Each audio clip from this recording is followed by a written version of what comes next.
All right, so recent video conversation and follow-up video response to Drudenfez. I thought, I mean, there's miscommunication here, and I think most of it stems from our how we define play, how we define and in character play, right? How do I define it? And this is the deal. How I define it, or how I define character play, would be separate from the rules, right? It wouldn't change what old D&D is as a game, right? It wouldn't change how I approach uh, uh, in character play. So I'll start first by saying, well, I could define it, and that might help clarify the question or answer the question. Okay, but it's best if I know Drudenfez's definition, because then I could answer that question to a satisfactory conclusion. Because if I define it, even my definition might, I mean, then I'd be answering the question based on my definition of in character play does not resolve the question for Drudenfez. But I'm going to try, at least from my sides. I invited Drudenfez to a podcast so we could talk about all kinds of things, gaming, because it is fascinating, and I like to discuss it. I wouldn't do these videos if I didn't want to talk about gaming. And yes, I have preferences, and yes, I have favorites, but also I play everything, I go everywhere, so to speak. So um obviously I make it clear almost in every video I make, I'm talking about a particular game or a particular style. I'm not talking about all role playing. And this is where very often when I see a comment, I think they must be trolling, because I defined already I'm talking about only the experiences I'm having with D20 old D&D. So I can't do any better than that. But I will attempt to define in character play for me. So in character play for me is I intend, when I sit down with this random created variable, to say, okay, I'm playing a class fighter, level 1, random set of variables that were rolled up, random gold applied, random equipment, or not random, random gold. But then I use that gold to try to purchase the equipment that would best suit my character for the thing that we're going to do, which is adventure. But mostly it's going to be to go into a dungeon and to attempt to survive particular perils. And one of those perils being martial combat. It's going to be armor class, shields, weapons. I don't have any other pretense about what we're doing with old D&D. So where do I even draw my character? Well, I don't completely. I might, before the game, look at his attributes and say, well, his wisdom is 14, but I'm playing a fighter. His wisdom's 14. I think I'm going to play him as kind of a quiet, laconic, intellectual, or maybe a stoic kind of young man. But I don't know who he is exactly. I have no clue. I'm going to find out as I play. So I'm in character, but I'm also not even aware of who this character is. And I'm not going to be completely invested in this character in old D&D, because he may die. It most likely will die. But I can definitely say I will attempt, though, from some manifestation of a human being in these extreme conditions, I will attempt to judge and take action based on that human being's identity, or that human being's perceptions of the dangers of the world. Okay. So when I say in character play, I'm attempting to make decisions from a character's perspective, not from a player's perspective. Now, I have made it clear that in old D&D, it's very difficult to separate yourself as player from the rules, because if I play solely in character, then I am going to die a lot, or I'm going to run away a lot, or I would choose to hang up my sword and never leave the village. So to be completely in character would be to beg the question that I would even bother to do the things I'm going to do. Can I remove from my in-character perspective that I know that there's traps that are going to be rolled, that I know that a 10-foot pole will help me, that I know that I need a torch? No, those are things that the game demands, and I'm aware as a player that I demand. Therefore, my character is aware these things are important, right? I know in reality, if I go into a dark hole, I better have a flashlight if I want to see where I'm going, right? But the game itself directs much of my decision making needs to be, I need to step out of my character to make good game decisions. In that sense, in old D&D, I can be completely in character, but then I would also ignore what the player at the table in me says, hey, this is just something that would not be wise to do, right? Or this would be dumb to do. And I have done that. And the guys will tell you when I play in character, it can be fun and entertaining for them, but it can be incredibly frustrating for the group when my character does something that gets us killed or gets me killed because I act solely from my character's perspective. And this can be very dangerous in old D&D. So I'm aware that the people at my table, good for you, Jason, you're in character, but dude, that's not completely why we're playing this game. So I also don't ignore the fact that what I want as a player is not always conducive to why we're doing this game. And again, this game would be old D&D, D20, BX, etc. I'm not referring to how we do all games. Okay. So for me, if I just defined in character play, it's an attempt to perceive everything in the game from my character's perspective and try to make decisions based on my character's perspective. I do not care if that's first person, and I do not care if that's third person. And this is something else we don't define. What is first person? Because for me, the minute I tell you my action, I'm in first person. I'm talking to Ivan in first person. But the minute I say I reach out and take the gem from the table as he has appraised it, and I don't like the number he's told me it's a glass gem. So I'd say I reach over and I take this gem from him, and I give him a look. But I describe how I take it and I give him a look because we're not at the table. I usually describe because we're on these little screens, so I have to describe. If I was there, I would act it out. How dare you insult me and tell me this is glass and put it away, right? That's first person. But if I describe, I take the gem off the table and I give him a look like you're a crazy man and furrow my brow and storm out. That's third person. The minute I tell you what I'm doing, I'm in third person. I don't know how other people describe that, but first person is for me mostly speech, right? I'm saying something in first person in speech because in reality, the minute I describe or I say what I'm doing, that's third person. I have changed into third person. And to be honest, I don't know how you can communicate at a role-playing table, communicate effectively at a role-playing table and be in first person and never leave first person. We could, but then there would be a lot of things that I would leave out, right? I would never describe grabbing the gem, right? But then at some point I have to say to him out of character, I'm taking the gem and putting it back in my backpack.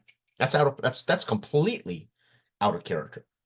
When I say, oh, I'm going to go ahead and take the gem, put it back in my backpack, not as my character. So in first person, I grab the rock and I give him a dirty look and I say, how dare you? And I put it away. That I'm trying to stay in character. I'm trying to stay in first person.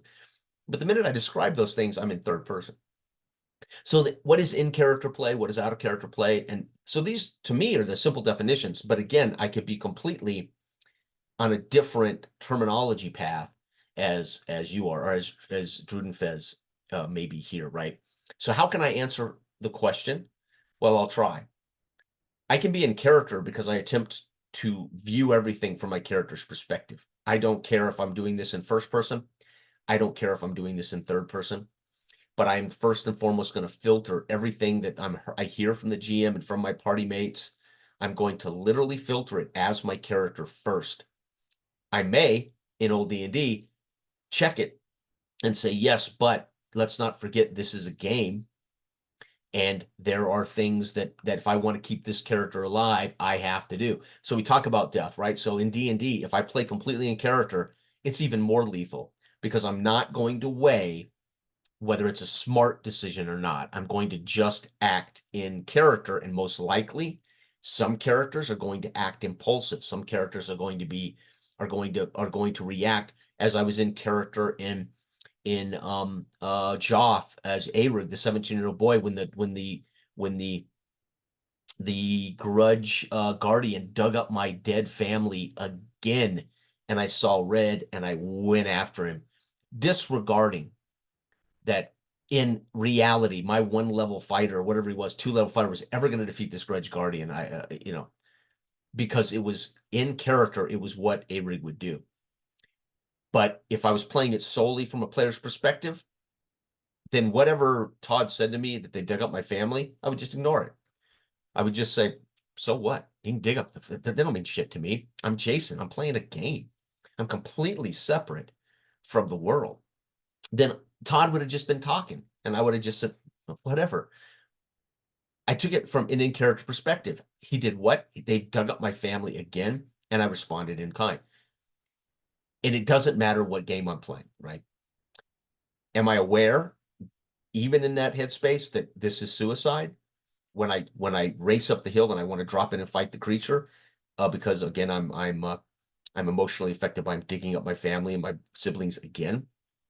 Of course I am, because I don't play in a delusional state of mind, right? I am fully aware I'm a human being playing with dice and paper and friends, and I'm using a virtual table or theater of the mind or an actual table. I'm not delusional. This isn't LARPing for me. I don't go into some altered state of consciousness. So, not to say that there aren't people who are somehow able to do that and communicate effectively and actually play a game. I don't believe that's a possibility, but there may be some people who do. I don't know. So for me, in character plays, I just process everything that I'm hearing from the GM about the world, about the situation, about the dilemma, whatever, about from my players, from the perspective of my character first.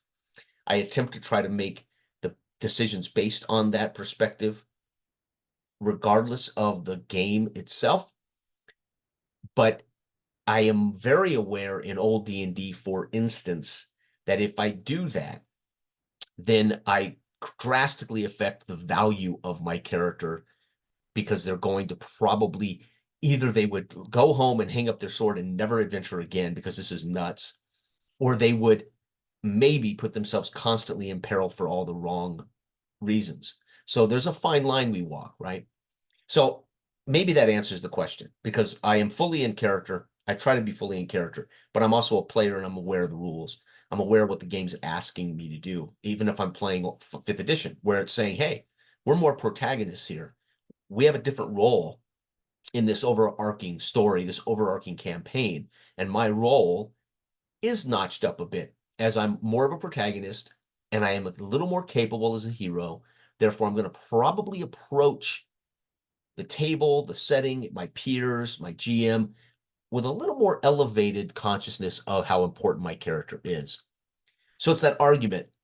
I think the best actors in film that play, my brother and I talk about this all the time, the actor who plays Geronimo but doesn't act like he knows who Geronimo is, that's a more effective actor. The actor who says, I'm playing Geronimo in a movie, and I know who Geronimo is, I know the entire historical context of Geronimo. Geronimo didn't know his historical context. He's just a man with a mission, and he had goals and desires, and whatever Geronimo was as a human being, he just pursued the ends of that. But the actor who says, oh, I'm playing Geronimo, and I know who Geronimo was and what he was about, it won't be an authentic performance, because Geronimo didn't even think he was Geronimo, right? Right? So, same thing. Am I playing Aragorn in a D&D 5th edition game? Well, I'm going to play him like Aragorn. I know the literary significance. I know he was a hero. I know he ends up becoming king. I'm going to probably play him a little bit more like I know how badass I am. But a level 3 character in D&D, no, I do that. So maybe this helps. Maybe this helps kind of define the terms, because I get it. I mean, I completely understand that why there's some confusion is we probably aren't agreeing on what in character out and out of character is, in character, out of character. I also, I don't, I'm not one of these guys that says out of character description in third person is out of character. I can be in character and describe to everybody what I'm doing, right? And I don't actually come out of character. I don't feel like I'm displaced. I mean, I know it's clearly out of character conversation when I describe the actions of my character versus doing it, but I can't do it online at a virtual table. If we were at a table, I could nudge Bill, give Bill a little push in the shoulder if Bill was okay with that, right? If Bill says, "Hey, dude, don't touch me," well, then I wouldn't touch Bill, but give Bill a little push and bark at him in character, right? I mean, that's what I'm saying. Role playing is not one thing. It's all of these things come together to hopefully make successful gaming. So maybe this helps. I don't know. But the real truth to answer your question to the best satisfactory conclusion for you, Drudenfusz, would be you define to me what you say IC play is, and then I would attempt to answer that question. Because if I define IC play and you don't agree, then it's not going to answer your question. So how I've defined IC play may not answer your question. So you would have to define what you mean by IC play, and then I could honestly say, oh, no, I don't do that. Or, oh, yeah, now I see now I see why you think that my expendable meaningless husk of a character in old D&D cannot possibly be an avenue to in-character play. But again, we're talking about this from two different perspectives, and we're always going to have two different perspectives. What we can have is shared vocabulary, so we might be able to communicate, because I will never be you and you will never be me, and I will never come from where you come from and the shoes you're in, and you'll never know me, and you'll never come from where I come from, and you'll never be in my shoes. So we're always going to have unique perspectives. And that's where vocabulary allows people from two different places to actually understand and communicate. And so that's where we're having a disagreement. And again, there's no ill will for me. My response, right, was a little harried, and my response was probably, unfortunately, might have come across like I was angry. No, I was a little. I thought I really did think you were being contrarian. I really thought you were poking me. So yeah, I felt like I needed to respond. So, but hey, I mean, if you don't know me by now and we haven't communicated successfully and respectfully, then unfortunately, then yeah, I mean, one event should not dictate whether we can communicate or not, right? So anyway, because I know having a podcast or having a conversation live might not be in the cards, I'm going to attempt to explain this here.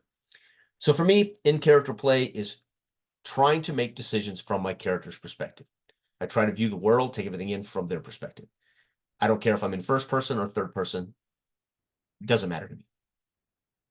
So that's why when you watch us play, I'm all over the place with third person, first person, because all I'm trying to do is communicate successfully, but I'm processing everything from my character's point of view. So hopefully that helps. Okay, bye.